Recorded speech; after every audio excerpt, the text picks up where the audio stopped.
Hello friends, आपका फिर से स्वागत है एग्जाम फीवर यूट्यूब चैनल में। साइकोलॉजी यानी कि बाल विकास और शिक्षा शास्त्र का अगला चैप्टर नंबर 5 जो है पियाजे, कोलबर्ग और वाइगोत्स्की के सिद्धांत से रिलेटेड हम कुछ क्वेश्चंस को सॉल्व करेंगे। आप लोग क्वेश्चंस के आंसर खुद देने की कोशिश कीजिए, उसके बाद मेरे वाले आंसर से मैच कीजिए। पहला क्वेश्चन देखते हैं। वाइगोत्स्की के अनुसार समीपस्थ विकास का क्षेत्र है अध्यापक की सहायता की सीमा निर्धारित करने वाला क्षेत्र, बालक जो कुछ स्वतंत्र रूप से कर सकता है और जो कुछ सहायता प्रदान करने पर कर सकता है उसके बीच का अंतर, या बालक की क्षमता का विकास करने के लिए प्रदान की गई सहायता की मात्रा और प्रकृति, या फिर वह जो कुछ एक बालक खुद कर सकता है जिसका मापन नहीं किया जा सकता। इन चारों में से कौन सा क्षेत्र है जो कि समीपस्थ विकास का क्षेत्र है वाइगोत्स्की के अनुसार। तो समीपस्थ विकास क्षेत्र के संबंध में एक बालक के संज्ञानात्मक विकास में अध्यापक की महत्वपूर्ण भूमिका है। तो छात्र के अधिगम क्षेत्र में एक अध्यापक एक सहायक उपकरण के रूप में कार्य करता है। यानी कि जो समीपस्थ विकास का जो सिद्धांत है उसके अनुसार क्या होता है कि समीपस्थ विकास के क्षेत्र के संबंध में क्या होता है कि एक जो बालक है उसका जो संज्ञानात्मक विकास है उसमें टीचर की बहुत ज़्यादा इंपॉर्टेंट रोल होता है। तो कहने का मतलब है कि छात्र का जो अधिगम क्षेत्र है उसमें जो टीचर है वो एक सहायक उपकरण के रूप में काम करता है। तो ऑप्शन नंबर 2 में क्या दिया गया है, बालक जो कुछ स्वतंत्र रूप से कर सकता है और जो कुछ सहायता प्रदान करने पर कर सकता है उसके बीच का अंतर, यही है समीपस्थ विकास का क्षेत्र। क्वेश्चन नंबर 1 का ऑप्शन नंबर 2 सही होगा। क्वेश्चन नंबर 2 है, वाइगोत्स्की द्वारा कौन सी अवधारणा दी गई थी। स्वर समंजन यानी कि ट्यूनिंग की, व्यक्तिगत रूप से पढ़ाना ट्यूटरिंग, पेंडुलम समस्या या समीपस्थ विकास का क्षेत्र। अभी हमने ऊपर पढ़ा था ऑलरेडी, साफ साफ लिखा भी है। तो ऑप्शन नंबर 4 ही सही है, समीपस्थ विकास का क्षेत्र जो कि बालक के वर्तमान और संभावित विकास के बीच का अंतर है। जैसा कि इसमें दिया भी हुआ है, समीपस्थ विकास का क्षेत्र होता क्या है कि समीपस्थ विकास का क्षेत्र जो कि बालक के वर्तमान और संभावित विकास के बीच का अंतर होता है समीपस्थ विकास का क्षेत्र। जैसा कि इसमें दिया हुआ है कि जो कुछ स्वतंत्र रूप से अभी कर सकता है और जो कुछ सहायता प्रदान करने पर कर सकता है। कोई अगर बाहर से हेल्प करे, जैसे टीचर हेल्प करता है, कर सकता है, तो उसके बीच का अंतर वही होता है समीपस्थ विकास का क्षेत्र। इन दोनों क्वेश्चन से आपको अब ये धारणा बिल्कुल क्लियर हो जाएगी। ऑप्शन नंबर 4 सही है क्वेश्चन नंबर 2 का। आगे है क्वेश्चन नंबर 3, हेंज की दुविधा की कहानी किस सिद्धांत पर आधारित है। वाइगोत्स्की, कोहलबर्ग, पियाजे और बिने।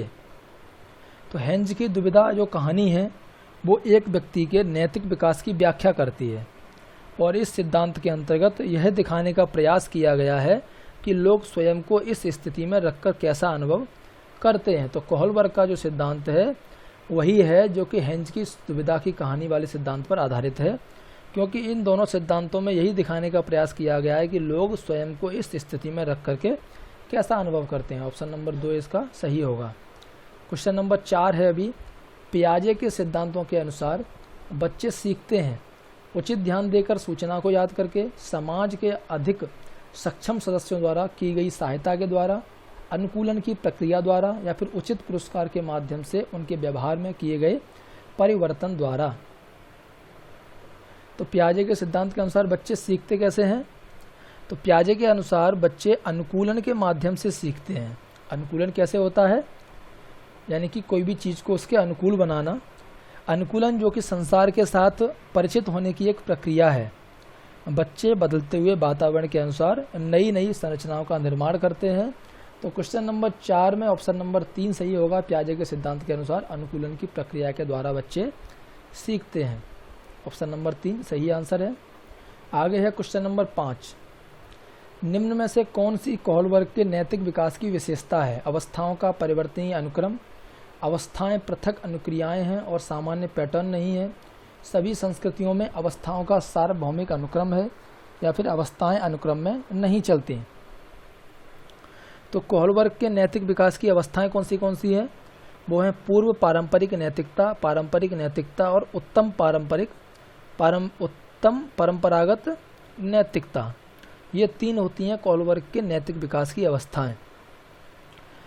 तो यहाँ पर क्या दिया था, ये 4 ऑप्शन दिए थे। तो इसमें से देखेंगे आप ऑप्शन नंबर 3 को कि ये सभी संस्कृतियों में पाए जाने वाले सार्वभौमिक अनुक्रम हैं। यानी कि निम्न में से कौन सी कोहलबर्ग के नैतिक विकास की विशेषता है। तो ये ऑप्शन नंबर 3 है कि सभी संस्कृतियों में अवस्थाओं का सार्वभौमिक अनुक्रम। तो ये जो नैतिक विकास की जो अवस्थाएं, ये तीनों के तीनों हैं, ये सभी इस ऑप्शन में आ जाती हैं कि ये सभी संस्कृतियों में अवस्थाओं का सार्वभौमिक अनुक्रम है। तो क्वेश्चन नंबर 5 का ऑप्शन नंबर 3 सही हो गया। आपको ये समझने के लिए इसकी तीनों के तीनों जो विकास की, जो नैतिक विकास की जो अवस्थाएं हैं, उनको अच्छे से पढ़ना होगा तो आप समझ जाएंगे।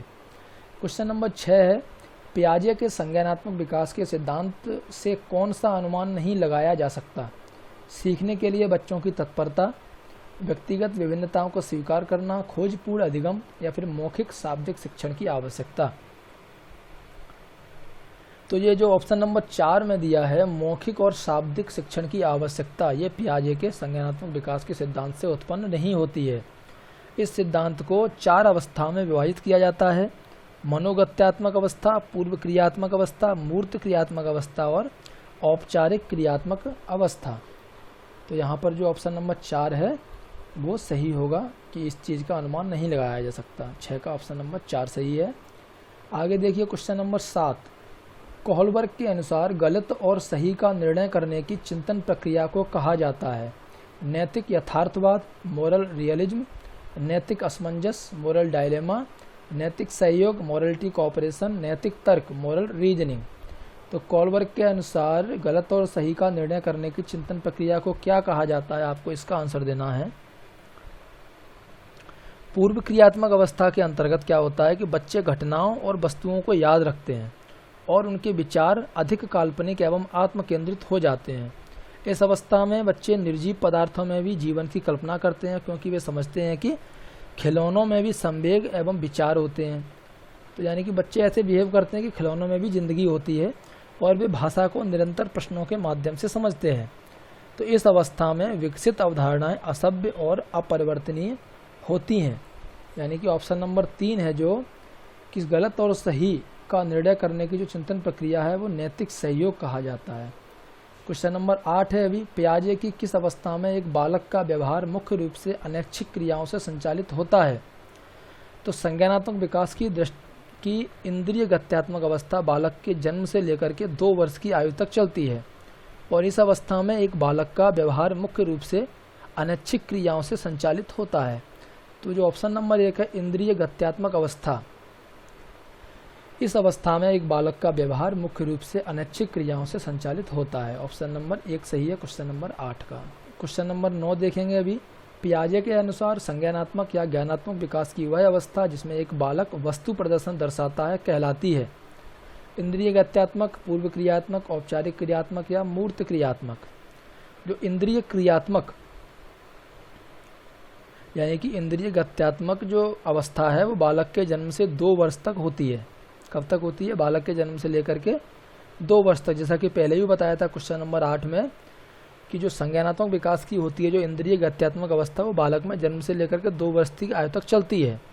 और इसमें क्या होता है, एक तो बालक के व्यवहार में अनैच्छिक क्रियाएं आती हैं, तो उसी वजह से इसी अवस्था के दौरान एक बालक के व्यवहार में संगठित विचार प्रक्रिया का भी अभाव होता है। तो कहने का मतलब है कि संज्ञानात्मक या ज्ञानात्मक विकास की ये इंद्रिय गत्यात्मक जो अवस्था है, इसमें क्या होता है, एक बालक वस्तु प्रदर्शन दर्शाता है, तो इसे बोलते हैं इंद्रिय गत्यात्मक अवस्था। क्वेश्चन नंबर 9 का एक ऑप्शन सही है। आगे देखिए क्वेश्चन नंबर 10, अपने अध्यायों को जल्दी पूरा करने के लिए शिक्षक अपनी पसंद के विद्यार्थी समूह से उत्तरों की अपेक्षा करते हैं।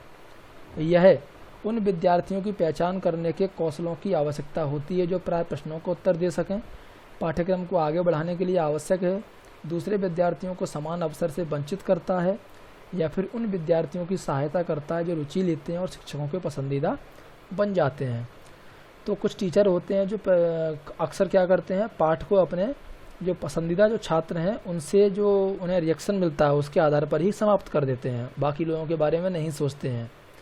तो इस वजह से जो दूसरे विद्यार्थी हैं वो सीखने वाले अवसरों से वंचित रह जाते हैं और उनमें हीन भावना भी आ जाती है। यानी कि ऑप्शन नंबर 3 दूसरे विद्यार्थियों को समान अवसर से वंचित करता है, यह चीज़ जो होती है टीचर्स की। तो 10 का ऑप्शन नंबर 3 सही होगा। ये तो होता है टोटल 10 क्वेश्चन। आप लोगों ने कितने क्वेश्चंस के सही आंसर दिए हैं कमेंट करके ज़रूर बताएं। साथ ही साथ दोस्तों, अगला जो चैप्टर है बाल केंद्रित शिक्षा और प्रगतिशील शिक्षा की अवधारणा, उससे संबंधित क्वेश्चंस को हम अगले वीडियो में सॉल्व करेंगे। आपको वीडियो कैसा लगा कमेंट करके ज़रूर बताएं। धन्यवाद दोस्तों।